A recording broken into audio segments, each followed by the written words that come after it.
discours rejoint davantage les jeunes, mais selon vous, pas seulement les jeunes. Pas seulement les jeunes. En fait, j'ai insisté beaucoup sur... J'ai joué peut-être la nostalgie au niveau culturel. Parce que quand j'ai introduit le contrat social, c'était une revitalisation des rapports qui s'exercent sur le territoire. C'est là-dessus beaucoup que j'ai insisté. Et les personnes d'un certain âge, ceux qui ont vécu, disons, à cette île dans les années 40 ou les années 50, et qui sont encore en vie aujourd'hui, se souviennent d'une époque beaucoup plus harmonieuse pour les deux nations. Et les rapports se faisaient de façon beaucoup plus fluide.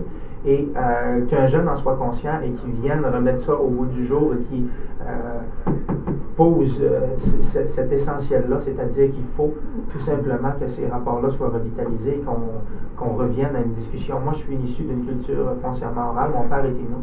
J'ai grandi à Ouachan et c'est une culture qui est orale.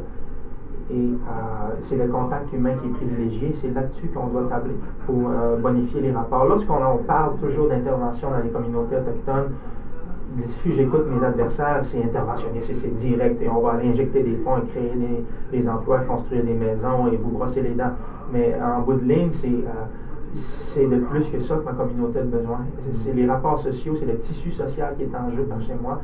Et c'est là-dessus qu'il va falloir prioriser. La priorisation, ça va être sur les rapports, la bonification des rapports et la revitalisation des rapports entre les Québécois et les Inuits et les Naskapi et les Coasters aussi. Il y a différents groupes qui sont un peu isolés. Le monde vit en vase clos, c'est hermétique un peu. Chacune de ces communautés-là, chacune de ces nations-là sont un peu protectionnistes et un peu d'hermétisme. Il va falloir, même dans ma propre communauté, c'est comme ça. C'est un savoir qui est ancestral, on ne le partage pas à tout le monde. Mais il va falloir qu'il y ait des informations transigent, que ce soit simplement au niveau des consultations avec le gouvernement du Québec. Ma communauté en reçoit une dizaine par semaine. Je le sais, c'est moi qui m'occupais du bureau de consultation pour ma propre communauté durant 2 années. Donc, ces matières-là méritent d'être partagées à l'ensemble de la population et je sais que les Québécois ont des points à faire valoir autant que les Inuits sur le territoire.